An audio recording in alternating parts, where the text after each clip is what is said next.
Halo semuanya, jumpa lagi dengan gue Chandra di channel Terapin Tekno. Setelah gue menggunakan alat ini, produktivitas gue tuh meningkat jadi 99%. Kok bisa ya? Apa sih yang membuat spesial iPad ini yang membuat gue makin produktif? Jadi sebelumnya tuh gue pakai MacBook M1 2020. Udah lebih dari cukup itu sebenarnya ya. Dengan spesifikasi yang gahar seperti M1 chip dan performanya juga udah kenceng banget buat ngelakuin scripting ataupun ngedit yang bisa dibilang cukup lumayan hardcore gitu loh. Ya intinya pas waktu udah pakai MacBook udah lebih dari cukup menurut gua dan udah makin produktif juga gitu loh. Namun ada beberapa hal yang nggak bisa gue lakukan di MacBook M1 gua, tapi bisa dilakukan di iPad mini ini. Jadi gue bakalan bahas dari sudut pandang experience gue nih selama menggunakan barang yang satu ini ya. Kira-kira apa aja sih experience yang udah gue dapetin setelah menggunakan iPad mini 6. Pertama, yang paling kerasa di iPad mini 6 ini, kalian bisa melakukan apapun dengan sangat gampang. Contohnya sih yang paling simple yaitu menggambar. Buat kalian yang anak DKV, anak desain grafis ataupun anak animation ya, animation banget deh ceritanya nih. iPad mini 6 ini cocok banget buat kalian untuk pakai buat kebutuhan seperti itu. Apalagi iPad mini 6 ini sudah support Apple Pencil Gen 2, barang yang wajib banget kalian beli juga nih setelah membeli iPad mini 6. Kalau misalkan beli iPad mini 6-nya doang nggak pakai tambahan aksesoris itu kayak kurang gitu loh, alias kurang keren. Karena dengan alat pensil ini produktivitas kalian tuh makin meningkat untuk dalam sektor menggambar-gambar ya. Intinya kalau misalnya kalian pakai pensil ngegambar apapun jadi lebih leluasa. Dan by the way gue juga di sini pakai pensil yang bukan dari Apple, yaitu dari merek Baseus. Harganya sekitaran 500 ribuan. Karena kalau beli Apple Pencil Gen 2 itu harganya 3 kali lipat bos, sekitaran 1,5 jutaan. Mahal kan? Buat diagonal layar yang sebesar kayak gini nih, yaitu 8,3 inci, menurut gue udah cukup aja nih. Karena diagonal kayak gini itu kerasa seperti buku gitu loh ya. Tidak kerasa kegedean ataupun kekecilan. Jadi buat kegunaan apapun udah kerasa nyaman. Intinya gitu sih ya. Secara resolusi juga tajam nih ya. Karena memang buat ngegambar untuk membutuhkan kualitas yang tinggi ya, dengan detail yang tajam, ini juga udah cukup mumpuni banget. Cuma minusnya yaitu masalah panel yang masih menggunakan panel Liquid Retina IPS. Padahal kalau pakai panel XDR OLED pasti bakalan tambah laris nih iPad yang satu ini. Tapi tetap kualitas yang diberikan dengan panel IPS-nya Apple itu memang juara banget guys ya. Nonton film juga kerasa nikmat banget kok tanpa panel bertipe OLED ya teman-teman. Di sini kualitasnya bener-bener oke banget menurut gua. Ditambah kualitas speakernya yang udah quad speaker nih ya, jadi membuat suaranya tuh jauh lebih mantap gitu loh. Apalagi Apple punya nih bos. Lo bisa dengerin aja lah kualitas speaker dari si iPad mini 6 ini. Jadi buat kalian yang suka nonton film, ini udah cukup mumpuni banget. Walaupun menggunakan panel bertipe IPS, tapi kualitas yang diberikan udah colorful banget dan detailnya tajam yang pasti. Oh ya, Apple juga sudah memberikan aplikasi yang namanya Freeform ini. Aplikasi yang bisa digunakan untuk menggambar dengan skala yang besar tanpa batasan apapun. Dan yang pasti aplikasi ini gratis teman-teman. Karena memang pas waktu update ke iOS 16.2 kalau nggak salah, udah ada tuh aplikasi Freeform ini. Jadi bisa kalian cobain aja. Dan kalau dicobain di iPad mini 6 ini kerasa enak banget teman-teman. Kedua yang paling gue suka yaitu masalah performance nih. Tablet ini tuh kenceng bener. Karena pada dasarnya memang iPad mini 6 ini pakai SoC yang sama seperti iPhone 13 Pro, yaitu Apple A15 Bionic. Jadi soal performance pastinya mirip-mirip nih ya. Namun bedanya di iPad mini 6 ini kalian lebih leluasa bisa memaksimalkan performance Apple A15 Bionic ini. Contohnya kalau buat diajak ngedit tipis-tipis nih. Belakangan ini gue juga sering banget nih bikin konten TikTok melalui iPad mini 6. Dan nyatanya serasa nyaman sih ya ngedit di iPad mini 6 karena layarnya besar dan performanya gahar bener. Tapi dengan catatan kita tidak bisa melakukan edit direct langsung dari SD card ataupun SSD.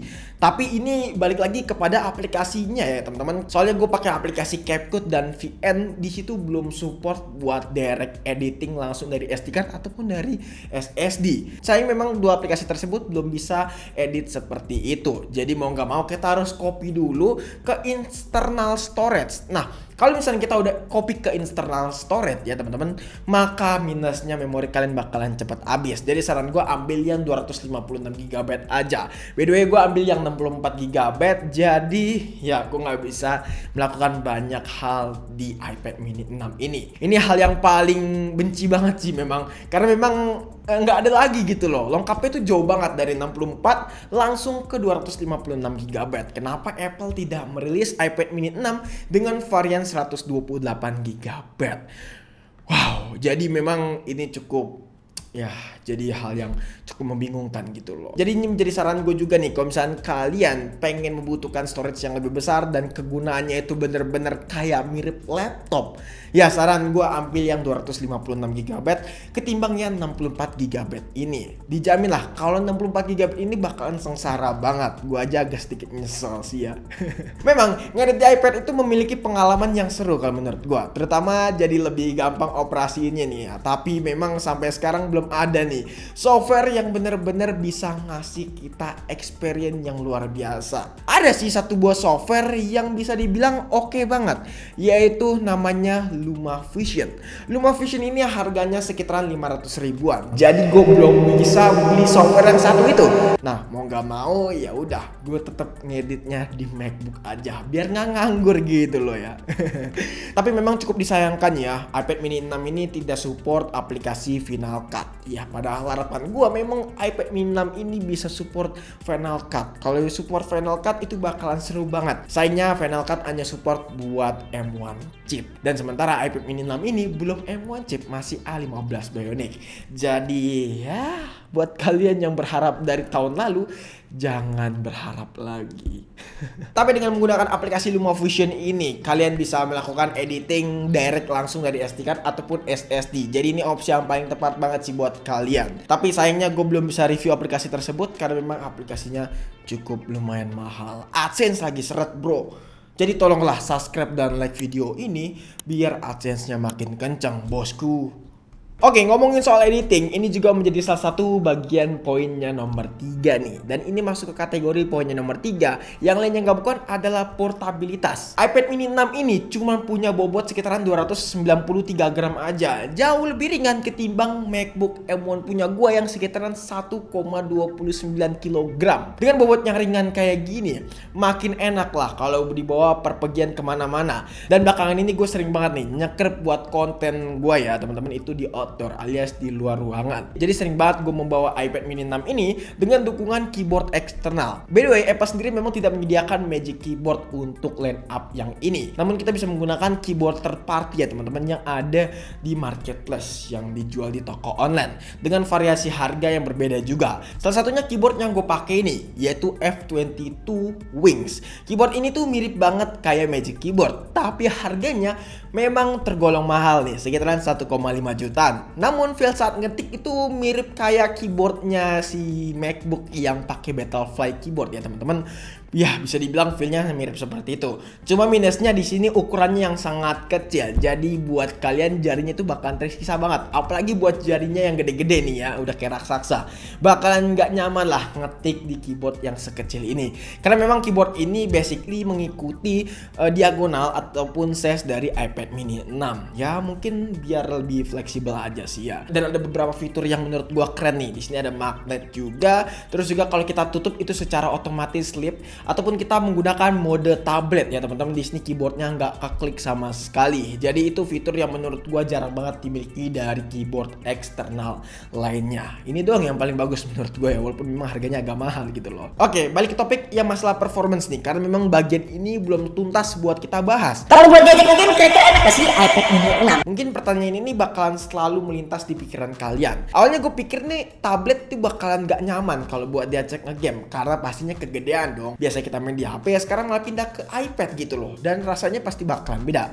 Tapi walaupun ini namanya tablet diagonal yang besar, namun itu tidak jadi masalah di iPad mini 6 ini. Karena memang kalau buat ngegame di sini kerasa enak aja kok ya. Contohnya buat main game Mobile Legends, serasa udah puas banget dah. Tadinya gue sebenarnya tuh pengen install game Genshin Impact ya.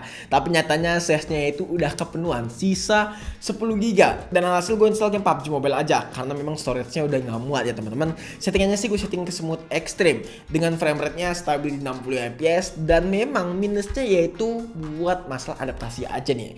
Kalian membutuhkan beberapa kali match buat main game PUBG Mobile buat menyesuaikan jari kalian dengan tombol-tombol yang ada. Ini paling penting sih menurut gue ya. Nah, sedikit informasi aja nih ya. Gue belakangan ini tuh lagi sering banget main game yang namanya Combat Master. Ini game tuh brutal banget.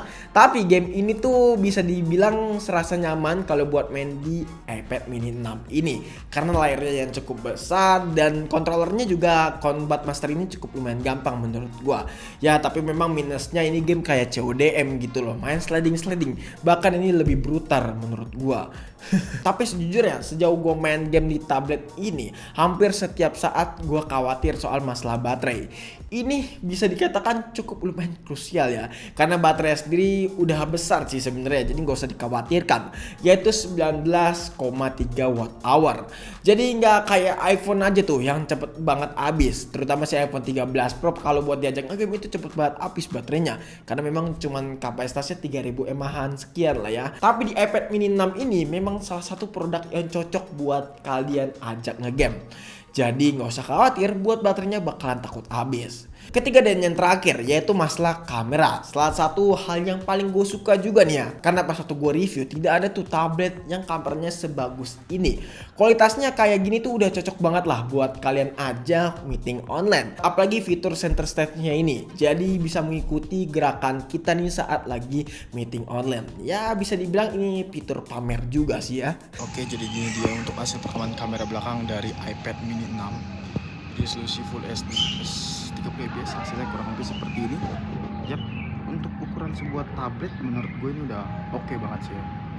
Kalian bisa dilihat sendiri aja lah, ukuran sebuah tablet loh, bukan smartphone ya. Sekarang kita beralih ke bagian kekurangan. Karena di setiap produk ada plusnya, pasti ada kekurangannya juga. Nah, untuk bagian kekurangan sih sebenarnya untuk tablet ini itu nggak terlalu banyak sih ya kalau menurut gua. Seperti tidak supportnya aplikasi Final Cut, yang ini menjadi salah satu bagian cukup sedih sih bagi user iPad mini 6.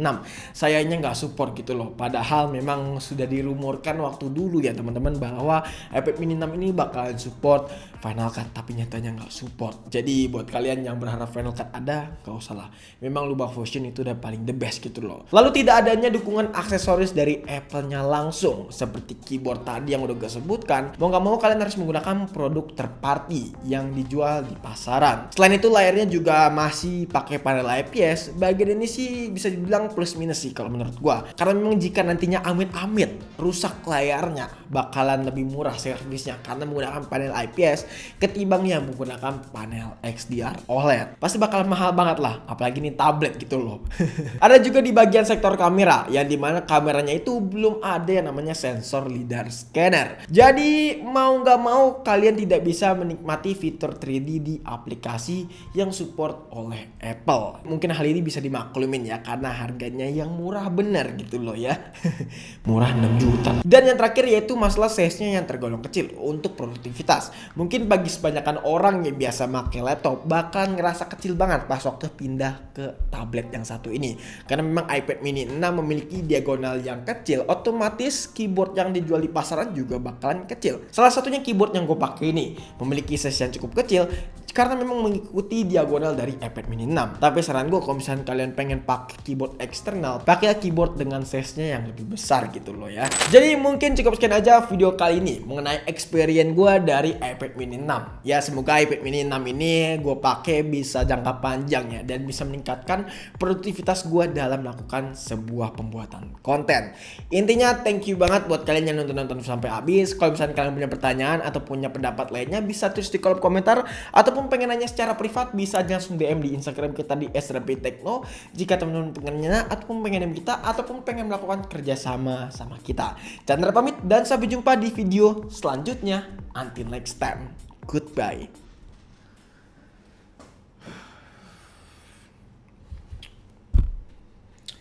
Du du du du du du du du du du du du du du du du du du. Loh, kok jadi gambar begini? 朋友是一个坚韧不拔的纪录片，在香港